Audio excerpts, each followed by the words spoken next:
नमस्कार दोस्तों, जब आप एमपीडीटी काउंसलिंग के थ्रू मध्य प्रदेश के अंदर बीटेक में एडमिशन के लिए जेडब्ल्यू के थ्रू अप्लाई करते हैं, गवर्नमेंट कॉलेज में एडमिशन के लिए, प्राइवेट कॉलेज में एडमिशन के लिए, और आपको जो है पिछले साल का कट ऑफ देखना होता है या उससे पिछले साल का कट ऑफ आपको देखना होता है, तो आपको जो है अलॉटमेंट कैटेगरी को लेकर बहुत सारा कंफ्यूजन होता है। इस कंफ्यूजन को आज मैं दूर करने वाला हूँ। सामने आप देख पा रहे होंगे, मैंने कुछ एग्जाम्पल भी लिए हुए हैं, जैसे कि एसटी, फिर एक्स, फिर ओपी लिखा है, उसके बाद ओबीसी, फिर एक्स, फिर ओपी लिखा हुआ है, उसके बाद यूआर, फिर एस, फिर ओपी लिखा हुआ है। तो इसका मतलब क्या है, इस चीज को आज मैं आपको बिल्कुल ए टू जेड कंप्लीट जो है बताने वाला हूं। तो वीडियो को एंड तक जरूर बने रहिएगा।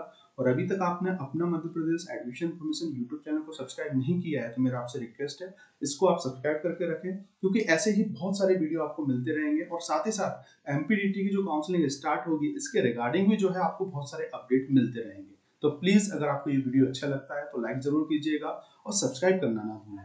तो जैसे कि जब हम देखते हैं पिछले साल का कट ऑफ अगर आप देखते होगे, और उसमें जब आप ओपनिंग रैंक और क्लोजिंग रैंक देखते होगे, तो यहाँ पे अलॉटमेंट कैटेगरी आपको दिखती होगी इस टाइप का। एक यहाँ पे मैंने ले रखा है, इस टाइप की एक टेबल आपको दिखती होगी। तो इसमें इसको देख के आपको बहुत सारा कंफ्यूजन रहता होगा कि जैसे कि एफ डब्ल्यू क्या है, यहाँ पे एक्स क्या है, ओपी क्या है, उसके बाद ईडब्ल्यूएस क्या है, ये समझ में नहीं आता होगा आपको। तो इस चीज को आज मैं आपको समझाने वाला हूँ। तो नीचे आप देखिएगा, पूरा डिटेल में आज मैं आपको बताने वाला हूँ।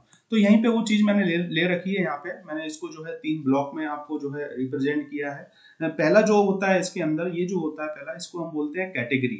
दूसरा जो होता है वो होता है आपका क्लास, और तीसरा जो होता है वो होता है आपका जेंडर, मतलब मेल है कि फीमेल है। तो समझते हैं इसको, पूरा अच्छे से समझते हैं। तो देखिए, कैटेगरी में अगर आप देखेंगे तो इसमें जो है ओबीसी भी आ जाता है। अगर आप ओबीसी कैटेगरी के हैं तो फिर आप जो है उस कैटेगरी के अंदर आ जाएंगे। अगर आप जैसे कि जनरल के हैं तो अनरिजर्व के अंदर जाएंगे आप। उसके बाद जैसे कि आप देख पा रहे होंगे कि एससी है, एसटी है, ईडब्ल्यूएस है ना। उसके बाद एफडब्ल्यू, जिसे हम बोलते हैं टीएफडब्ल्यू, ट्यूशन फीस वेवर की अगर हम बात करें, तो ये कैटेगरीज होती हैं स्टार्टिंग में।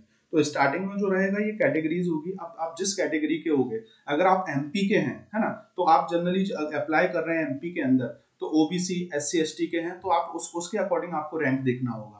और अगर आप बाहर से हैं, जैसे कि अगर आप बिहार से हैं, यूपी से हैं और अदर स्टेट से हैं, तो आप एज जो है जनरल कंसीडर होंगे, मतलब अनरिजर्व की कैटेगरी में आप रहेंगे। अगर आपके पास सर्टिफिकेट्स नहीं होगा तो डोमिसाइल होना कंपलसरी है। उसके साथ क्लास की अगर हम बात करें, तो ये जो क्लास होता है जनरली ऑलमोस्ट सबका एक्स ही होता है। अगर स्पेशल जैसे कि आपके फादर सैनिक में है, तो सैनिक का जो है आपको सर्टिफिकेट लगेगा, ठीक है ना। तो एस लिखा होगा, वहां पर एनसीसी है तो एनसीसी का सर्टिफिकेट होगा आपके पास। एच जो है हैंडीकैप्ड का सर्टिफिकेट होगा। उसके बाद एक और इसमें जो है चलता है, जैसे कि इसको हम बोलते हैं एफएफ जो है, इसमें आपने देखा होगा, तो इसमें जो है फ्रीडम फाइटर भी होता है।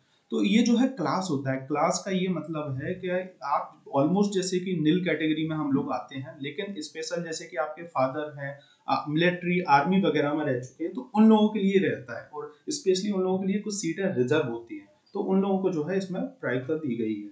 उसके बाद अगर हम बात करें जेंडर, तो जेंडर में जैसे कि एफ फीमेल के लिए होता है, और ओपी जो होता है ओपन होता है, मतलब मेल के लिए ये रहता है। तो इस चीज का आप ध्यान रखिएगा। अब इसमें समझते हैं पूरा के कैसे एग्जाम्पल की मदद से अब इसको मैं समझाता हूँ, जो कि आप आसानी से थोड़ा सा इसको समझ पाएंगे। तो सामने जैसे कि ऊपर मैंने लिख रखा है, जैसे कि एसटी जो है यहाँ पे दे रखा होगा, ये कैटेगरी है ना। तो अगर आप जैसे कि एमपी के निवासी हैं, मध्य प्रदेश के निवासी हैं, और आपके पास जो है एसटी जो है, इसका जो है डोमिसाइल है, मतलब आपका कास्ट सर्टिफिकेट इसका है आपके पास। और एक्स का मतलब ये हो गया कि आप जो है ना तो सैनिक हैं ना फ्रीडम फाइटर के मतलब है, मतलब फादर ही होते हैं ऑलमोस्ट, तो उनका सर्टिफिकेट लगता है। तो हम जो है इसमें जो है हम नील ही रहते हैं, मतलब एक्स मतलब नील, आप किसी भी मतलब क्लास से बिलोंग नहीं करते हैं। और ओपी का मतलब है कि आप जो है बेसिकली मेल कैंडिडेट है ना।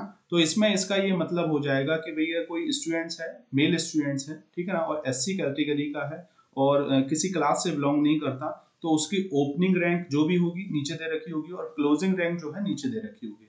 ऐसे ही जैसे कि यहाँ पे आप देख पा रहे होंगे अनरिजर्व है। उसके बाद एस मतलब ये सैनिक से बिलोंग करता है, और ओपी मतलब जो हो गया ये मेल कैंडिडेट है। तो इसका ये मतलब होगा, इसका मतलब समझिएगा, जैसे कि ओपी मतलब ये मेल कैंडिडेट है कोई, और उसके बाद इसके फादर जो है सैनिक में रह चुके हैं, और उसके बाद ये अनरिजर्व है मतलब जनरल का है, ठीक है ना। तो उसकी ओपनिंग रैंक दे रखी होगी, क्लोजिंग रैंक दे रखी होगी, कॉलेज वाइज दे रखी होती है ये। तो इस टाइप से जो है आप इस चीज का एनालिसिस कर सकते हैं। तो होप आप इस चीज का समझ पाए होंगे। तीन मोस्ट इंपोर्टेंट चीजें होती हैं। एक तो कैटेगरी होती है बेसिकली। अब एमपी डोमिसाइल होगा तो उसमें यस लिखा होगा, और एमपी डोमिसाइल नहीं होगा, इस चीज का भी आप ध्यान रखिएगा, ये भी आपको चीज देखने को मिलेगा। अगर आपके पास जैसे कि एमपी डोमिसाइल है, ठीक है, एमपी डोमिसाइल है तो वहां पे यस लिखा होगा। और अगर आप एमपी डोमिसाइल नहीं है, आप जैसे कि बिहार यूपी वगैरह से हैं, तो ऑल इंडिया जो है आपको कंसिडर होगा, एआई रैंक के अकॉर्डिंग जो है आपकी काउंसलिंग की जाएगी। ठीक है ना, तो इस चीज को समझ गए होगे। ओपी का मतलब होता है आप मेल कैंडिडेट हैं, और फीमेल का मतलब हो जाएगा एफ। ठीक है। ईडब्ल्यूएस जैसे कि मैंने बताया आपको सर्टिफिकेट होता है जो कि जनरल वालों के लिए रहता है, जिसमें 10% का रिजर्वेशन मिलता है बच्चों को। तो ईडब्ल्यूएस सर्टिफिकेट अगर आपके पास है तो उससे आप अप्लाई कर सकते हैं, जनरल वालों के लिए ये होता है। उसके बाद जैसे कि एफ डब्ल्यू जो सीट होती है, ट्यूशन फीस वेवर जो होती है, जिनका जेडब्ल्यू में अच्छा परसेंटाइल आता है, वो लोग इसके लिए अप्लाई कर सकते हैं। तो उसकी रैंक भी जो है दे रखी होगी कि कितनी रैंक है। तो अलग अलग मतलब उसके अकॉर्डिंग अलग अलग कैटेगरी की रैंक दे रखी होती है। जैसे कि जनरल की रैंक दे रखी होगी, ठीक है ना, अनरिजर्व जैसे हम बोलते हैं, इसकी रैंक दे रखी होगी। उसके बाद जैसे कि ईडब्ल्यूएस जो है उसकी रैंक दे रखी होगी, एफ डब्ल्यू की रैंक दे रखी होगी, ओबीसी की होगी, उसके बाद यहाँ पे एससी की होगी, एसटी की होगी।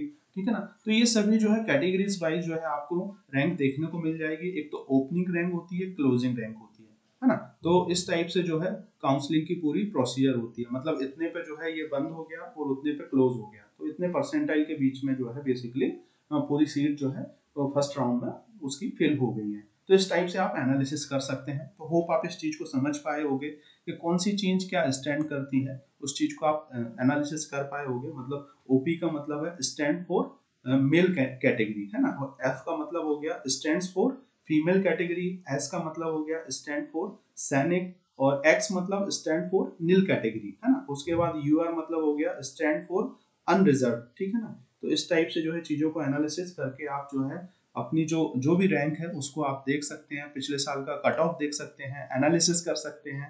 होप आपको ये वीडियो अच्छा लगा हो। अगर आपको ये वीडियो अच्छा लगा हो तो प्लीज लाइक जरूर कीजिएगा, सब्सक्राइब करना ना भूलें, और प्लीज इस यूट्यूब चैनल से आप जुड़ जाइए। ऐसे ही बहुत सारे वीडियो आपको मिलते रहेंगे, एडमिशन के साथ भी, एडमिशन के बाद भी बहुत सारे इंफॉर्मेटिव वीडियोस जो है आपको डेफिनेटली इस यूट्यूब चैनल के माध्यम से मिलते रहेंगे रेगुलरली। तो thank you for watching this video.